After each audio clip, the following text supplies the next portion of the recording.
Gaz mashinamizni remontga qo'yganmiz. Buni qilib berilgan ishlar. Gaz ballonlarini tozalab, lentalarni qoraga bo'yab, zaynab ketgan ekan. Chiroyli qilib, chiska qilib mashina idealniy yurib beryapti bu yerda. Oldi qismiga qilingan ishlarimiz. Bu yerda akamiz gazda ham, benzinda ham yurmay qolgan mashinamiz. Keyin qarasak, motorda ozgina ishlar bor ekan. Rukachamiz qilib berdi. Idealniy qilib motordan chiqib oldimizga kelgan radiatorlarni zapravlanishlarni yangi qo'yib, datchik bu yerda kulchatralarni yangi qo'yib, dudkalargacha idealniy qilib, ligirovka qilib, benzinda ham, gazda ham ishlarga berdik Damas'imizga.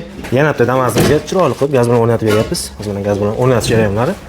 Shumkalar, qora lentalar hamma joyini chiroyli qilib. Oldi qismida har doimgidek Laydor radiatorimiz, kulchatralar sal boshqachasini qo'yilyapti bunda. Kulchatramiz O'zbekistonda kulchatra Adax degan. Yo'q, tushadi. Yana bitta kobaltimiz kelgan bu yerda. Bu propan deydi, metan o'rnatib beryapmiz. Bunda qo'yilgan miyalarimiz Polshani Dofas 200 miyasi bo'ladi. Farsinkalarimiz har doimgidek 01. Radiatorimiz kichkinagina Xitoy radiatori bo'ladi. Biri Italiya qo'yadi, biri Xitoy qo'yadi. Har xil puliga qarab qo'yilaveradi. Zapravlanishlar. Bu yerda o'zidan chiqarib tashlangan miya.